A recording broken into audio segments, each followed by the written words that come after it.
Number one possibility is amongst all the civilizations at our current stage of technological development, almost none attain technological maturity. Second possibility is there is this strong convergence among all civilizations that do become technologically mature. They all just lose interest in using those immense technological powers for the purpose of creating large numbers of detailed simulations with conscious digital beings in them. And then the third possibility is we are living in a computer simulation. Welcome, everybody, to a very exciting, super intelligent conversation with none other than possibly the most requested guest that I have not yet had on in any form, and that's Professor Nick Bostrom, joining us from Oxford. How are you today, Nick?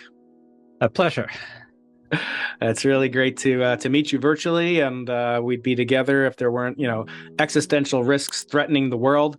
But I wanted to begin by doing what you're never supposed to do, which you're always told not to do, which is to judge a book by its cover. And this is a segment that's very popular on this podcast because, really, what else do you have to go on? If you see a book, you only can look at its cover. Maybe you know the author, maybe you know somebody that endorsed it.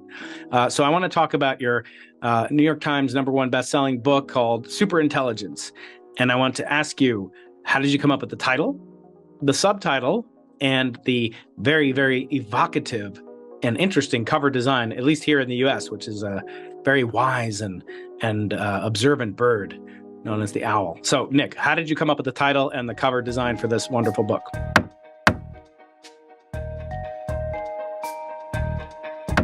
Well, I mean, the title is pretty obvious. The whole book is about superintelligence, and so I keep it simple.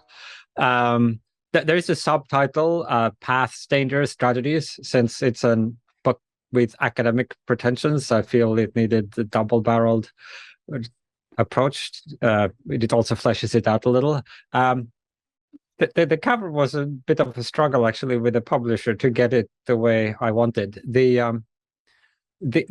owl picture itself is from some artwork that we got permissions for only, apparently for the English-speaking version, which was a mistake because there are all these translations with various mangled owl-like creatures on the cover. So that's a lesson for next time. Make sure you get the rights worldwide.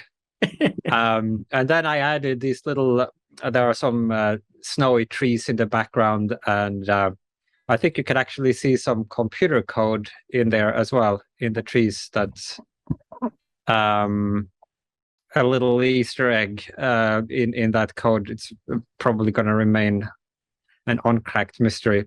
And some red squares, Yes. I think, right? You can see the like a Conway life game. Yeah, you can read it many ways. Pixels in the color of blood, or Conway, or it's open for interpretation. Very good. So, yes, I always find it interesting, although my audience gets mad at me because half the time I ask an author, how'd you come up with the title? They say, oh, it was the publisher's idea, including Sabine Hassenfelder, who I just had on recently. And she has a new book about existential physics, including some aspects of your work that she refers to. And not with the greatest of enthusiasm. Unfortunately, she's very curmudgeonly. We love her around here, but she's negative about some of these prospects. We'll get into the topics of it, of course. But I wanted to begin because that book has a very powerful and long-lived impact, at least on culture and so forth. But I want to, instead of delving into some of the stuff you're most renowned for in many ways, and I should state, actually, I'm going to have my computer do it. Computer, who is Nick Bostrom? According to Wikipedia, Nick Bostrom is a Swedish-born philosopher at the University of Oxford known for his work on existential risk. The Anthropic Computer, stop. So I have a computer here, a computer assistant, which can do many, many things, including computer, turn on the plug. Now this turned on the power supply that is in parallel run to power my computing device. So the question is, will the computer commit suicide if I ask it to terminate itself? What do you think will happen, Nick? If I ask the computer to turn on the very power supply, does it have an internal battery? Like, is it a laptop? Nope. Well, I guess there's only one way to find out. Computer, pull the plug on yourself. Plug doesn't support that. All right, now it's time. All right, computer, open the pod bay door. I'm sorry, Dave. I'm afraid I can't do that. Oh my God. Also, I'm not Hal, and we're not in space. But Nick, one of your most fascinating aspects of your bio, I'm going to read that you got your PhD at the London School of Economics. Your dissertation was selected by the late Robert Nozick, a towering figure in economics and many different academic scholarly realms. You won the outstanding dissertation. You were included in his book on outstanding dissertation. But I want to go back to your undergraduate days because at King's College, you studied astrophysics and general relativity. And in doing so, I want to sort of harken back to your undergraduate days.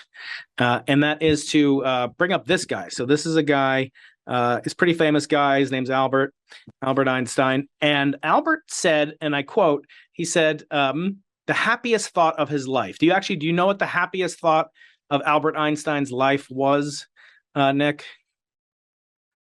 I think I might have heard it. I don't remember it, though. Fill me in. It was that a person in free fall would experience no gravitational force field. So he would not experience gravitational fields. And he called that the happiest thought of his life. We hear a lot of talk about AI doing physics. Your fellow Swede, Max Tegmark, talks about the mathematical universe and the dangers of what he calls life 3.0. I'm less nervous about the impact of AI because I would like to understand, how could a computer have a happy thought, first of all? And second of all, how could it do things like Max hopes it will do, create new laws of physics, et cetera? But how could it do it by visualizing its own behavior as a body in free fall? Aren't these things preventing AI or computers from doing anything remotely what Albert did 100 years ago or what we might do today? You mean the lack of a body? Yeah, sensation and also happiness and optimization in terms of some internal driven metric. Insofar as a body were necessary, I guess one could just give it a body like a robot or something, and then that problem would be solved. Of course, we don't know exactly how it would manage to have such a happy thought as Einstein had, but then again, we don't know exactly how Einstein managed to have that either. Right. But whatever the computational mechanisms are that allow our brain to achieve general intelligence and occasional sparks of ingenuity, I think similar algorithms would work if implemented on a biological substrate. Mm.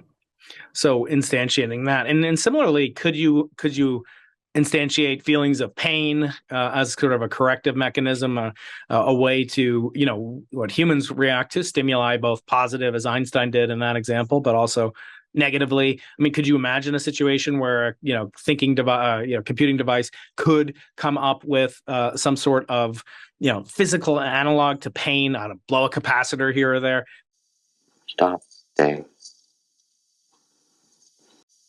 I'm afraid. Would that be useful, though, is my question. Not could we do it? We could give it, some body or something, but would that be useful? In other words, what is the role of pain and pleasure in the human creative process?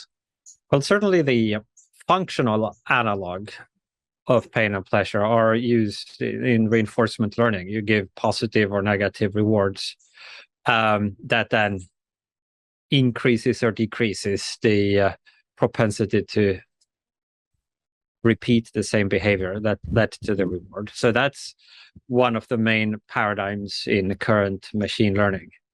Now, when we speak of human pain and pleasure, we tend to add to that functional role also the idea that there is a phenomenal experience, that there's a sort of subjective awareness that then has moral significance. In the case of suffering, something that it is important to try to reduce in the world. I think that current AI systems probably lack that, but that there is no principled impossibility in having digital minds also possessing these phenomenal experiences. And I think we will create systems that have that. Mm. Of course, there are different theories about exactly what the extra ingredients are that would be required for a computer to be conscious. But according to all the main contenders, if you have the global workspace theory, you have attention schema theory, you have higher order thought theory, for example, on each of those, it would be possible for a suitably sophisticated digital minds also to satisfy those criteria and therefore to have phenomenal experiences. Mm. So another thing that comes up quite frequently, and just I'm a layperson in this domain, obviously, but we hear a lot about computers, dominating humans at games like chess and Go, and in addition to the very useful things that they can do, like compute all possible foldings of proteins and laundry in my kid's bedroom or something. But my question is not can they beat us at these games, but can they invent a game that is could stand the test of time the way that chess is 2,400 years old at the minimum, maybe even twice as old. There are computers now you can buy, a layperson can buy, and computer playing programs, not even DeepMind. So to what extent do we really have much to fear? We invented these domains, and they're playing in it, and they're doing well. They're beating us. Is that so surprising? I mean, my kid is better than me at basketball. Should I fear that, or should we really start to worry when a computer invents a game like chess? That would seem to be a watershed moment rather than just beating us. Well, there might be several watershed moments. It wasn't that long ago since we didn't have computers at all, right? I mean, it's less than 100 years. And so we've come a long way since then. And then for a long time, they couldn't beat humans in chess, and then they could. And then in Go, and now they can fold proteins, and they can do a whole bunch of other things. And at some point, they will be able to invent new games as well. Maybe initially within some confined parameters, like you could have procedurally generated content, like some computer games have, that kind of can design new levels, say, and then maybe the span of their creativity will increase from that point on. I don't see it as a kind of in principle stumbling block. I think, like, if you're talking about the full range of human ability to invent new paradigms and such, that might be AI complete, meaning that by the time AIs have that capability, they will also have the ability to do all the other things that we humans can do. So at that point, you might already be, in the singularity or in the transition to superintelligence. Right. So when I think about superintelligence and your wonderful book, in the book, which we should eventually, make a detour where you define all these terms, because it would be like when I had David Chalmers on and I asked him, to give me some forbearance and define the hard problem of consciousness. I said, it's like asking his, the best band in his country, AC/DC, not to play, Back in Black. And, for me not to ask you to define things like superintelligence or the simulation hypothesis would be like me, not asking ABBA to play Dancing Queen. So we're going to have to do that at some point. But before we do that, you mentioned, computers are only 100. I mean, digital modern computers are about 100 years old. What's coming up on its 75th anniversary is the so-called Turing test, which Alan Turing gave the name the imitation game. And in 1950, when he wrote that seminal paper, he talked about the advent of digital computers making predictions by the year 2000 they would pass the imitation game. Now, I'm not, as up to speed on many things in this field, but to my knowledge, there isn't anyone that's fully, or any machine digital computer at least, that's passed the Turing test. Is that right? Yeah. So there are different versions of the Turing test, and it turns out it matters quite a lot exactly how you define it for how hard it is. So you could have some very rudimentary version of it where some random person who doesn't know much about computer science, like just does something for a few minutes, and it's quite easy to trick such a person. You program by hand something with a few canned answers, so that has happened like a long time ago. But if you have the full-blown version where you have like experts interrogating the system for 2 hours, then that's something that milestone hasn't yet been passed. And indeed, that might be another example of a Turing complete task, because you really would need to be able to sort of exhibit signs of general intelligence across all domains in order to pass such a test. Mm-hmm. Now, in your book, Superintelligence, you make a claim that by 2100, so 100 years exactly after Turing thought the Turing test would be passed, that we would have superintelligence. So, as I said, I can't resist. Probably before. I mean, it might well be long before then. I think there's a lot of uncertainty about timescales. Right. And that we should therefore think in terms of a smeared out probability distribution over many arrival dates. But I mean, progress has been, I think, faster than expected since the book came out in 2014. What surprised you about the progress or that pace of progress? In other words, why didn't you make it 2022 or something? What's been the progress that's most impressed you? Well, I mean, I didn't predict 2100. I just reported like a survey of AI experts back then and some other sources, and then indicated that there was a wide distribution and that there was some non-trivial. I think the main claim regarding timelines in the book really wasn't much about timelines, but was that there was like a significant, a non-trivial probability that it would happen within the lifetime of many people alive today, or when the book was written. Mm-hmm. Now, since 2014, I mean, we basically had the whole deep learning revolution, where a number of things just seem to be clicking into place, and the same small set of techniques have turned out to, first kind of crack computer vision, and then AlphaGo was a big milestone where you combine deep learning with reinforcement learning. And then we have continued to see, a parade of dramatic advances. Most recently, these large language models that are producing text output and now also visual output that is really quite impressive. Yeah. I've been you're referring, of course, to DALL-E 2 and some of the GPT-3 engines. I wonder, so last year I had the honor to make the first ever audiobook of any of Galileo's books. I did it with Carlo Rovelli and Frank Wilczek and Fabiola Giannotti and many other physicists. And it was so exciting to me because I had to get the actual text of this trialogue between these three characters that set the stage for the scientific revolution, of the 17th century. And in this book, I have the actual words. And so at one point, my thought was to just dump all those words into GPT-3 and get this creature that I would call Galileo. But I wonder if that's too simple-minded. In other words, if I just have all this text and it's reflective of his personality, and he was actually one of the best writers in human history according to Einstein and others. But is this the deep part of what you just talked about? Is that sufficient, or is it merely necessary? If I just took every word that Einstein thought, could I come up or wrote down, or maybe even spoke? Could I ever get approximation of what he'd be like? And if not, maybe why not?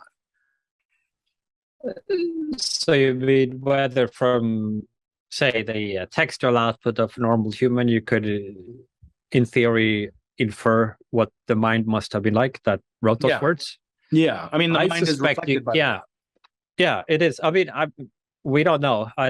My guess would be that if you were a superintelligence, you could get pretty amazingly far in that direction from relatively few signs, like, the corpus of a text, combined maybe by just observing in general the distribution of human minds and knowing how brains work, and then kind of the specific information you had about the person was maybe just their text output. I think you could probably interpolate some pretty good idea of what the generating mind behind that would have been like.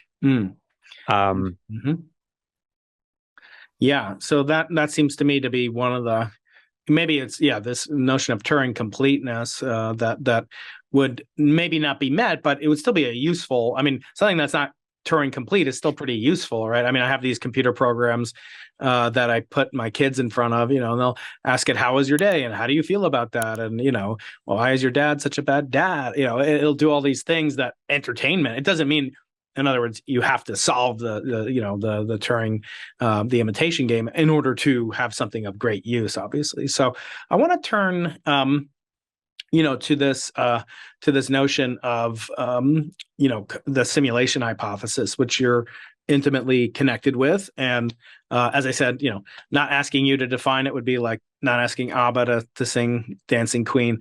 So I wonder if you could, in your 30-second manner that I've heard you do it in the past, if you would please indulge me with some forbearance and repeat what you mean by that. Well, 30 seconds will be challenging, but yeah, Okay, there's the simulation argument tries to show that at least one of three possibilities actually obtain, although it doesn't tell us which one. So what are those three? Well, number one possibility is amongst all the civilizations at our current stage of technological development, almost none attain technological maturity. So they all go extinct before they develop the full range of technologies that we know are physically possible. Second possibility is there is this strong convergence among all civilizations that do become technologically mature. They all just lose interest in using those immense technological powers for the purpose of creating large numbers of ancestor simulations, detailed simulations with conscious digital beings in them. So those are two, right? And then the third possibility is we are living in a computer simulation. The simulation argument kind of demonstrates that at least one is true by assuming that the first two are false, and then seeing that if those first two possibilities did not obtain, we would have strong reason for believing in the third. All right, so that then suggests you can't reject all three, and so at least one of them has to hold. And it's safe to say that there's been tremendous interest and attention given to it. And when I talked to David Chalmers about in his most recent book on Reality Plus, I believe he called it, a wonderful book. I'll have a link to it in the links above. That he basically suggests the likelihood is extremely high. In other words, it's not just that there are these three possibilities, and they all have equal weight. There's actually, in his mind, a great deal of evidence for it. And I started to ask him, and I don't know if I fully understood his answer, but in some sense, we in astronomy have, the Drake equation for talking about similar things. The possibility there could be aliens. We could have been aliens. We'll get to aliens later, by the way. But we could have been seeded here on Earth by aliens. So I started talking about this concept of the Drake equation and some way of codifying the probability. And I always say the Drake equation makes me a little bit angry because it's really just a product of 6 different numbers. And the really interesting things, as you know, as a scientist, is not the numbers themselves, the central value, but the error bars that you assign on it. Right. Yeah. I mean, it's probably like the most overhyped equation in all of science. So. More than E equals MC squared?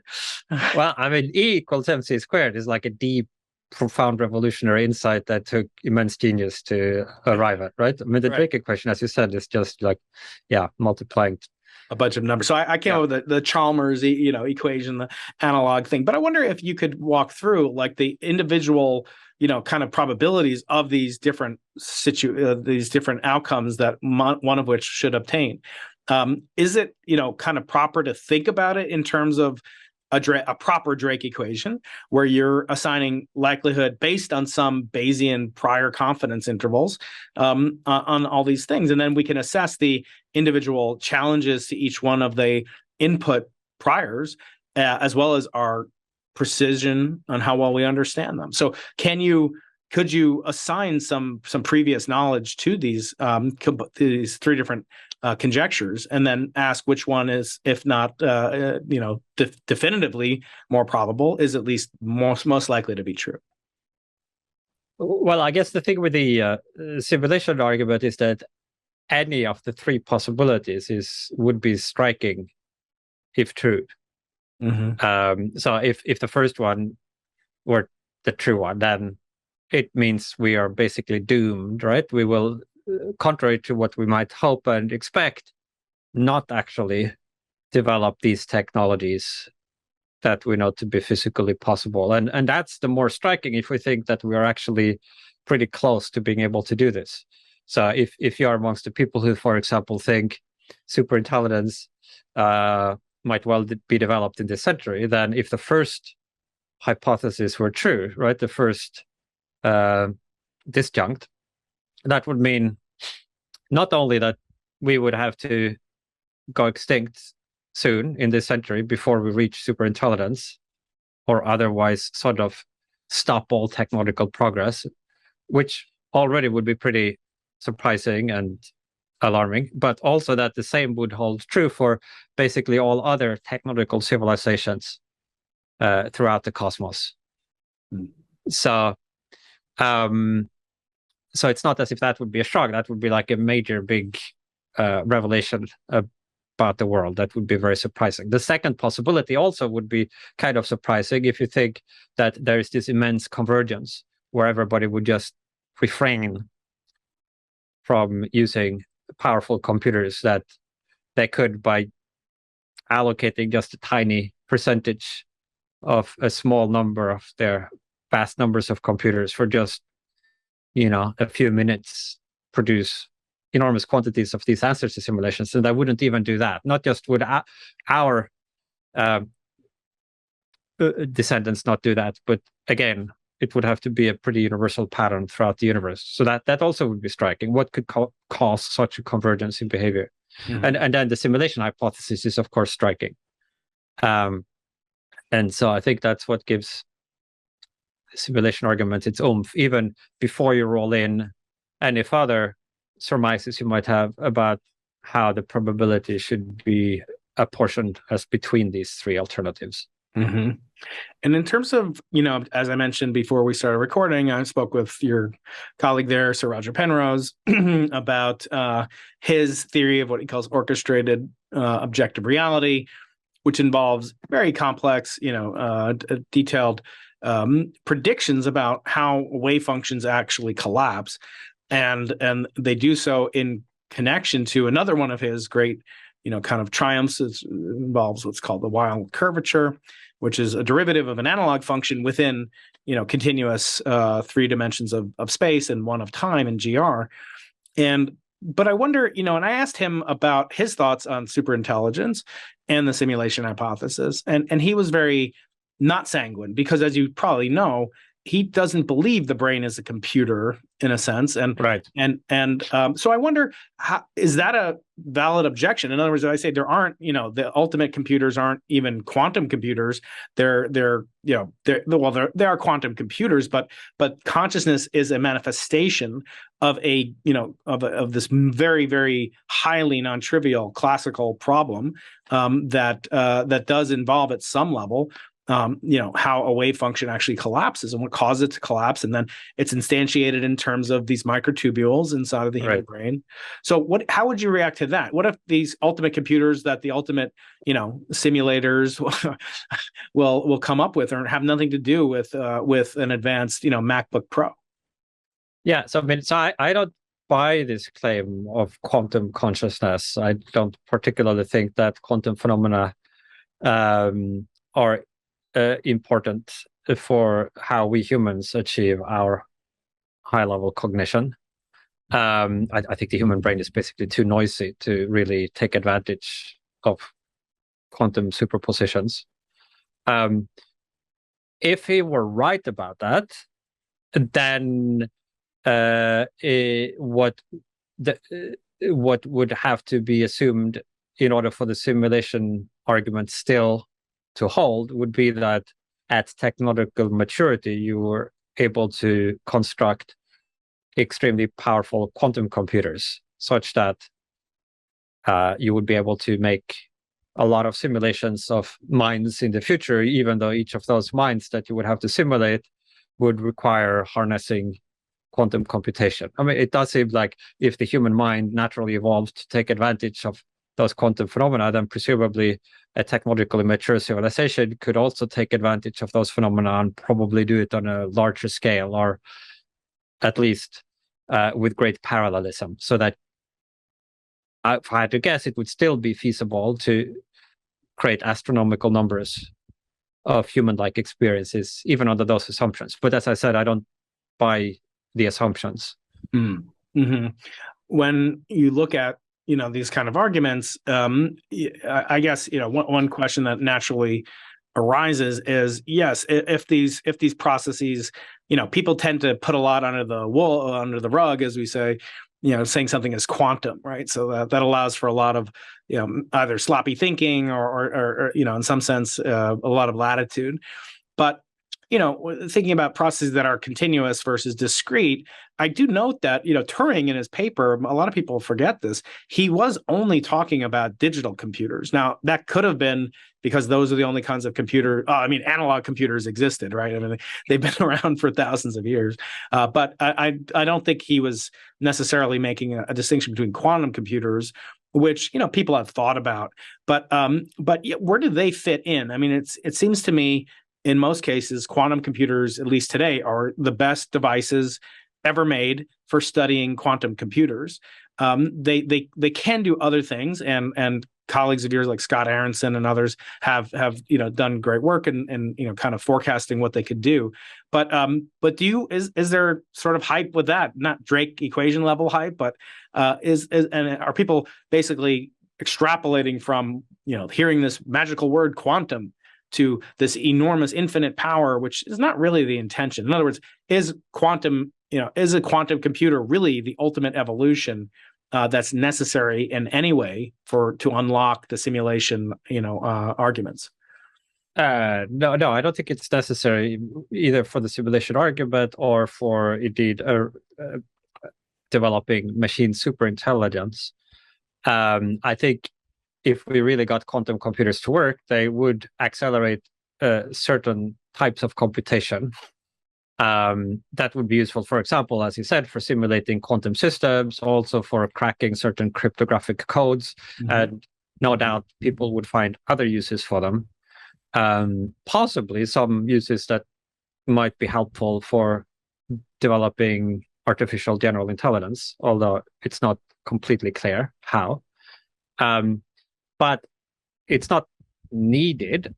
In fact, if we look at the current main types of algorithms that are used in machine learning, they are quite insensitive to precision, and a very sort of digital approach seems to work very well. Like initially, people were using 32 or 64-bit floating numbers to represent the parameters of these large neural networks. Turns out that's overkill, and you don't need that kind of precision. Like 16-bit numbers are perfectly fine, and you can kind of discretize things quite a lot, and it still works. You save a bunch of computing power, and you don't really lose that much in performance. And to me, the human mind also looks like a system which has to be robust to noise. It can't be too fuzzy about, the 10th decimal in some particular setting in some neuron, because like biological systems are noisy. Things wiggle around all the time. Sometimes you do exercise and you heat up by 1 degree, and then you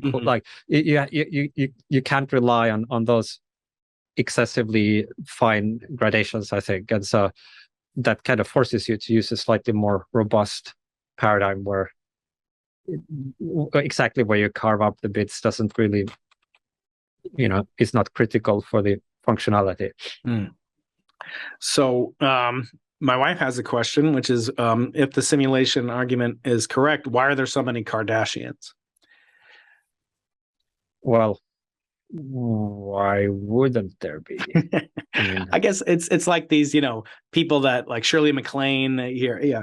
People always think that they're reincarnated, but they're always like super interesting backstories, that they were the maid of Marie Antoinette or something. It's never like I was one of the guys who put the axles on some wheel that ran off a donkey cart, putting a pyramid block in place, 2,900. Anyway, I guess it's the bias towards kind of people thinking themselves with more importance. I mean, putting kind of the similarity bias, so to speak. But that was just a joke, really. But in seriousness, there is. But you could ask as a sort of related question, right? So you could ask, is the human history that we observe more or less interesting than you would expect a typical history of some human-like intelligent species to be on some random planet that were human-like creatures? Do you think on most planets things would just be a lot more boring, or are we sort of in the middle of the distribution? I mean, if I don't know that there is anything particularly suspect if we just look at how things. I mean, it might be kind of a little bit surprising that life evolved at all and stuff like that. But once you get to the rise of Homo sapiens, then it doesn't seem that there's this amazing sequence of coincidences within the past few thousand years that are just like, that looks astronomically unlikely unless somebody rigged it to be like that. It doesn't. I mean, it's as far as we can tell, like, to be pretty typical, right, of what one would expect given the starting point. I mean, given the uncertainty in the prior distribution, given that we only have one example, I always like to ask my colleagues, do you believe there's life on other planets? And if they answer either way, affirmative or negative, I always just say you shouldn't be talking about belief at all. Like, you should be talking about, like, what evidence do we have? We have no evidence for life on other planets. We have no evidence for simulation, but that doesn't mean. Well, we do have a lot of evidence for planets, though. We have evidence for planets, but actually, let's go there. So, I mean, that's a starting point. Yeah. So, there's some that say you don't even need planets, but let's say you have you need a planet, right? So I've been to Antarctica twice, and I've spent a couple of months, probably my life there. It's a big, flat, white, dead place that's always trying to kill you. Not unlike Sweden. No, I'm just kidding. No, Sweden's a lovely place. I've been there too, although I don't think I'll go back because of several of my books have been critical of the Nobel Prize. Sweden doesn't try to kill you; it tries to build your character. Oh, you should work for the tourism board, although you don't live there. So. How do you know that I don't? Well, you'd be a great ambassador, Nick. That's for sure. But people always say, you've been. So I've been there twice. You know how much life there is there? There's almost no life there, and it's 1/7 of all the continents on Earth. And my argument's kind of just tongue in cheek. In other words, it shouldn't just be capacity. There's a capacity for life. It should be, are there ingredients for life that are mandatory, and how likely are those to originate ab initio? Not just that there's plenty of places for it to exist. In fact, I have a counterexample. If you say there's a lot of planets, I say, well, there's at least 8 in our solar system alone. We're actually looking for planet number 9, as you know. But there are these objects called meteorites, which you can get if you subscribe to my newsletter and you subscribe to Nick's newsletter. We'll put a link to Nick has a wonderful newsletter that he updates on occasion. I'll put links to his newsletter on his webpage below. But if you sign up for my newsletter and you live in the U.S., you win a meteorite. Every 100 people will win a meteorite selected at random. Now, these meteorites traverse the solar system, and they sometimes crash into places like Argentina and other places. And some of them have crashed into places like Antarctica, and they've been claimed to have evidence for microbial life form respiratory processes. This was discovered in 1996. And it's never been refuted. And the question is, well, this brings up what's called panspermia, which sounds dirty, but it's not. But it's one of these things that argues that life could transport its way around the galaxy very easily, just floating on meteorites. It doesn't solve the origin of life problem. But given that's true, and given that life on Earth emerged 4 billion years ago, how surprised should we be in a Bayesian sense that we don't see life on Mars? And in other words, and you hope we don't see life on Mars. Maybe we can go there. You wrote an article that you hope we don't see alien life. Why is that? Why would you say something so seemingly contradictory, at least to my fellow astronomers that are always looking for water and life? And I'm like, go down to the campus. Well, more specifically, I think it would be bad if we found on Mars independently evolved life. So life that wasn't the origin of life on Earth, nor was it like life from Earth that had come there. But if it had evolved independently, I think that would be bad news because that would be evidence that life is common in the universe. I mean, if it's happened twice in our solar system, it's got to be all over the place. And since we haven't seen any advanced life, I mean, unless you believe in the UFO, like it looks empty there, right? Insofar as radio transmitting civil, so then there's got to be this great filter somewhere between having primitive life on some planet and having advanced life like our current civilizations, and let alone what we will become if things go well. And then there are basically two possibilities. That great filter could either be behind us in our evolutionary past, and that would be fine, then we would have made it through. But the other possibility is that it's ahead of us and that we still have to confront this great filter.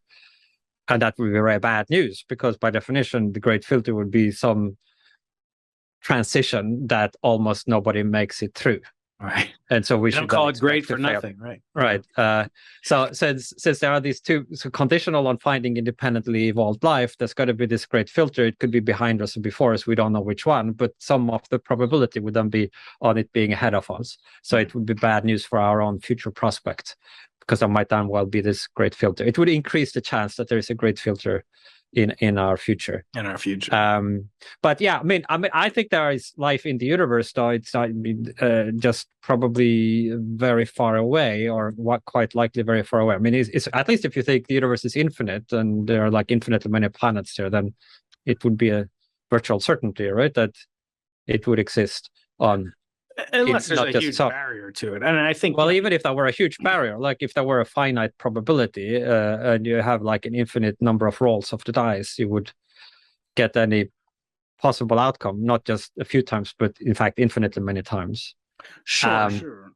But right. And but I think, more important than that is, it's great to talk about, the number of galaxies hosting planets, hosted around stars is truly astronomical, just in our observable universe. And now we're learning more about the well, that's a big difference. Yeah. Right. So I think what we care about is not like, is there life inside of this galaxy behind me, M51, the Whirlpool galaxy? It's totally, disconnected causally from any of our hopeful lifetimes, right? But well, I mean, you might care about both. Like, so observable universe you care about because, well, things that are in the observable universe, maybe we will observe them, or they could interact with us or influence us, or like, so that they have special sort of relevance to our prudential interests. But what happens outside the observable universe could also be of interest. One, you might just care about it for its own sake. For the same reason you might care about people on the opposite side of the world. You want things to go well for them, even if you're never going to meet them, right? You just think it will be. But also from a theoretical point of view, our beliefs about what is going on outside the observable universe might also indirectly influence what you should believe about other aspects of what's going on inside the observable universe, since it's all part of the same physical existence. So there might be sort of theoretical implications as well. Yes, although it's confusing to me, it becomes sort of infinitely solipsistic, because it's not clear if you can have a different universe if the laws of physics, old as many people believe they wouldn't necessarily maintain from multiverse, universe to universe, as Max Tegmark, your fellow Swede, has talked about. But more than that, it's not clear that even the laws of logic or Hilbert spaces, and why would they be guaranteed to even the concept of such a thing is not. It's not really decidable, right? Because you can't just say, well, the speed of light would be 20% higher in universe 64 over there, but it'll be 10. But how do you know that modus tollens would hold? I mean, are these not things that could be open? If you're saying infinite many things can happen, then why shouldn't the laws of logic fail? Well, I think they have a different status as arguably analytic truths that might not be violated in any possible world. Now, you could have different systems of logic. You could have a trivalent system of logic and stuff like that. But I think they plausibly are to be placed in a different category than the laws of physics, that that certainly one could imagine being different than they are, and maybe they are different in some other real universes out there. But even if there were not such universes in actual physical existence where the laws of physics were different, even if we're just talking about our standard Big Bang cosmology with the laws of physics as we know them, you could still have a situation with infinitely many planets, right? If you just have kind of an open or flat universe with the simplest topology, it just goes on as it were forever, and there's a part of it that we can see, the observable universe. Light has had time to get here, but beyond that, there is no reason to think there are not more galaxies just continuing out What in perpetuity.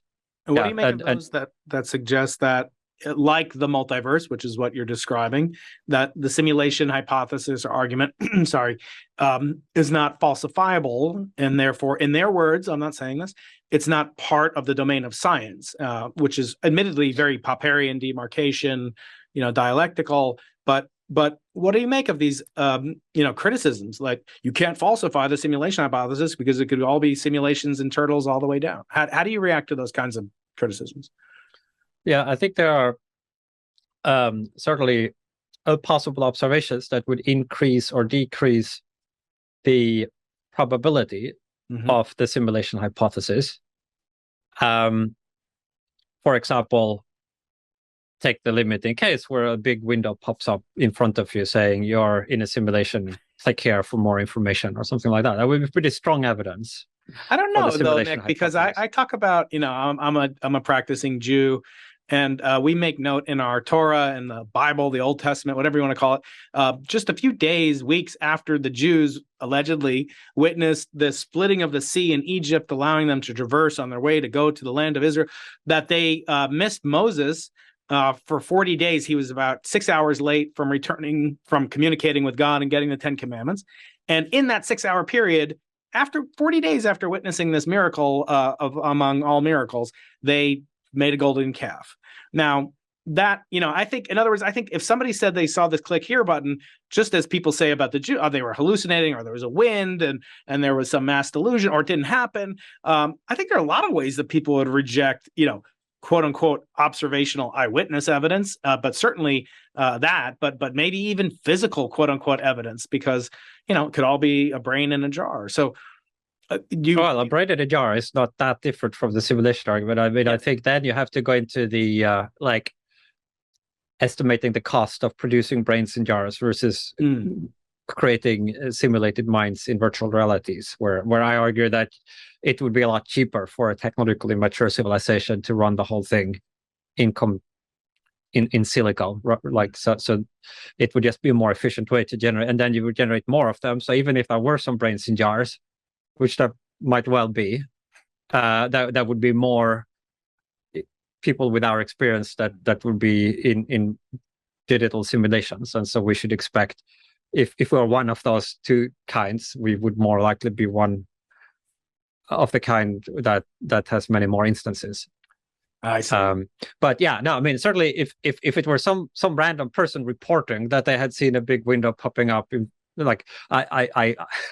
I agree with you that we should be rather skeptical of that. I mean, in fact, I do get a lot of reports, people emailing they've seen with all kinds of things, right? Pixels in their bathroom mirrors or whatever. But I think that these kinds of reports, you would be likely to see whether or not we are in simulation, and are much more likely to be explained. Even if we were in a simulation, the most likely explanation for those kinds of reports, which will be the normal psychological explanation that people have had a visual hallucination, or they lie, or they misremember, or they misinterpret, like all of the standard things. There's no reason why not all of those would also apply to a simulated civilization. I wonder if you've heard of something called Eroom's law, or Eroom's law, which is Moore's law spelled backwards. And it states that the number of new drugs approved per $1 billion spent on research and development gets cut in half every 9 years. So it's the opposite of Moore's law, which computing power doubles every 18 months or whatever it is. I've heard it said that these computers, they have more teraflops or whatever, but they're not actually the higher order metrics of H index, or some publications or some other metric, they're kind of saturating in terms of the net scientific output, not the throughput, and instantaneous capability. Is that not kind of an obstacle or a great filter, if you like, for the simulation hypothesis itself? So sorry. So what is saturating exactly? The number of either the final product, like distillation, final computer simulations, final nuclear web bomb simulation, the amount of because there's so many more end users at heart who want to use the technology. There's also like hackers that are trying to exploit it. In other words, there are other uses rather than just the pure intended use of the computer as a silicon device. There's more uses for it, and so it's saturating in terms of its final output, number of publications. Let's just use that, a higher order statistic rather than just a lower order, but still important teraflops. Wouldn't that happen? In other words, as you get better and better, now you really want to simulate more and more, and so now the tax on the computing hardware is going up also exponentially, and so you have this ratio of two exponentials that saturates.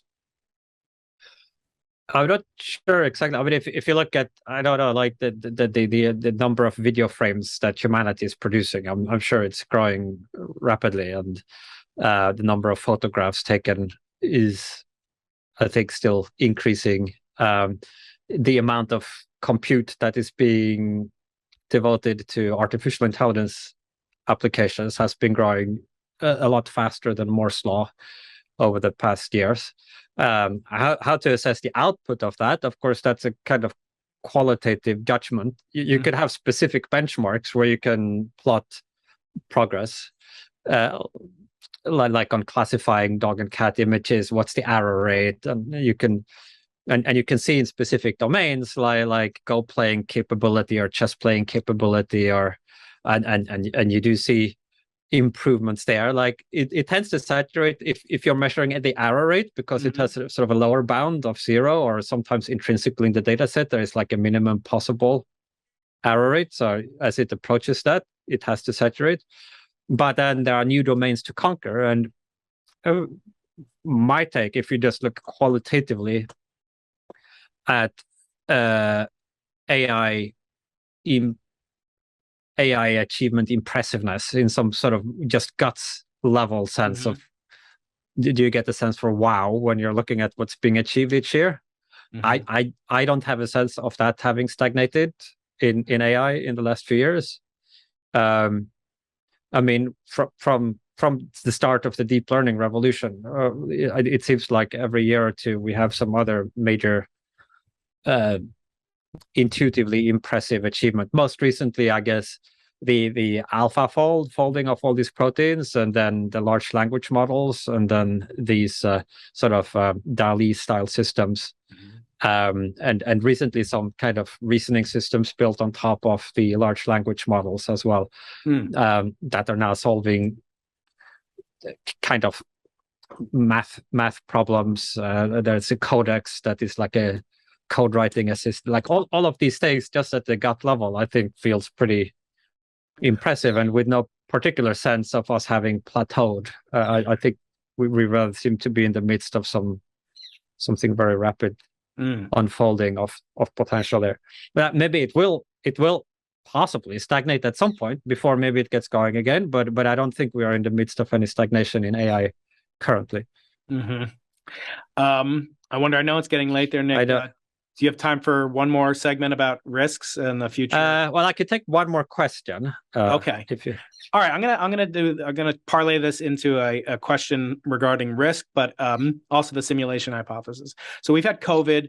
I see kids coming around, not me personally, thankfully, but I see kids on my campus biking around, not wearing a helmet, using their phone, and then wearing a mask. And I guess the question that one of my audience members is asking is that, given the super intelligent concept of a singleton, which is not a simpleton, but a singleton in which any entity that has complete world domination such that can eliminate all threats to its existence, it could be a government or super intelligent AI. And once it arises, cannot be replaced, because it will systematically destroy any opposition. Now, I want to ask you, given that COVID is kind of the first ever, worldwide, fully documented video, audio, virtual reality in any possible way, it's kind of the first of a, primus inter pares. Is this sort of pointing at perhaps a government like the CCP or something like that they are approaching it? And if they did, would it not behoove whoever's not, in the cusp of being a singleton to destroy that, to minimize risk? So I know it's a multi-part question involving COVID, Chinese, government, and so forth. But if you felt there was a chance for folks to, or for government like CCP to come up with this, one of my listeners, JT Alexandria, is asking Joseph Billing is asking, should we kill the singleton while it's still a newborn? Well, the concept of singleton is a somewhat more abstract one. So it's a world order in which, at the highest level of organization, there is a single decision-making entity such that global coordination problems are solved. So that can't be sort of two singletons on Earth, right? By definition, it's a kind of a global world order.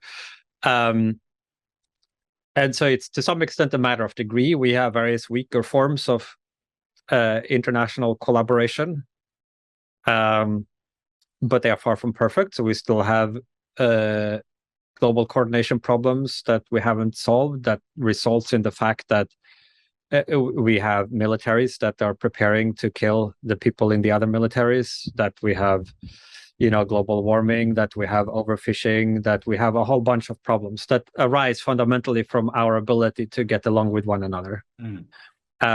Within nations, we have, as it were, the analog of singletons, but within a limited jurisdiction. So the Communist Party in China would be a singleton in China. The US government would be kind of a singleton in the US. And it's almost the definition of a state, that it's an entity that has a monopoly of violence within its territory, give or take. But that's approximately the case. But we don't have any analogous thing at the global level. The different organizations we have are very weak, like the UN is weak, the International Trade Organization. There are these kind of weak overlapping World Economic Forum. They're very weak. They're maybe more than zero, but they are less powerful over the globe than the United States government is over the United States, or the Communist Party is over China. And so now it's an interesting question whether we, to the extent that we have some choice in the matter, should favor or disfavor the emergence of a singleton, like that is some kind of state-like, and it doesn't need to be a state-like entity. You said it could be a superintelligence. It could also be, in theory, other kinds of things, like a kind of moral code, universal moral code that was self-enforcing. So it's an abstract concept that could be instantiated in many different ways. Should we be in favor or opposed to this? I think, in theory, a singleton could be very bad or very harmful. Like, the concept itself doesn't determine that. I think it's quite likely that there will eventually be a singleton, by no means certain. And on the margin, should we favor it or disfavor it? Very hard to say. I mean, I kind of tend to think that a lot of the biggest existential risks will arise from the fundamental fracturing of humanity, that the possibility of conflict, or of one part of humanity doing something that is against the interest of another part. New weapon systems, new arms races, new kinds of risk-taking that you do in competition with other superpowers. If that's the biggest source of existential risk, then it's possible that, having something that reduces that would be net positive, even though certainly it is the case that the singleton itself would be another big source of existential risk. Like, if it turns bad, then, right, it's all the eggs in one basket. So it's a question of weighing these two different kinds of risk. But I think the risks from conflict looks plausibly dominant over the risk of oppression. But I mean, that's a hard judgment call. And last question, if you'll indulge me for 1 second. Elon Musk has talked a lot about the great filter, super intelligence, and so forth. But he's also talked a lot about underpopulation and depopulation. What's your stance there? Should a young person have children right now? In your opinion? I don't even know if you have children, but should somebody ethically have children? I think seems fine. I mean, I think there are, if to the extent that you want to do the morally optimal thing, there are many things you could do besides having children. But I certainly don't think there is any moral reason to refrain from it. I worry less about population decline, because I'm thinking probably before that it's a kind of slow and gradual thing, that the world will be dramatically transformed before that has had a time to play itself out. And in the longer run, I think that would be powerful evolutionary selection for higher fertility, that would eventually counteract these cultural trends, most likely. We already see selection, say, in favor of reduced female education stuff have higher fertility. Many fundamentalist communities have higher fertility, and there will be all kinds of other partially inheritable traits that will impact fertility, and those will be under positive selection. So over longer time frames, like if we're talking hundreds of years and stuff, then eventually I think some group will emerge that either for biological reasons or more likely for cultural reasons just have managed to find some way to retain high fertility even in a sort of advanced technological context. Interesting. So humanity does have a future in addition to your institute, which you direct as founder. Nick, I want to thank you so much. Your work is always so inspiring. It makes me think. It makes me turn different ideas in my head. My audience loves your mind, and we hope to have you back someday. It's been fun. Thank you for having me. Thank you.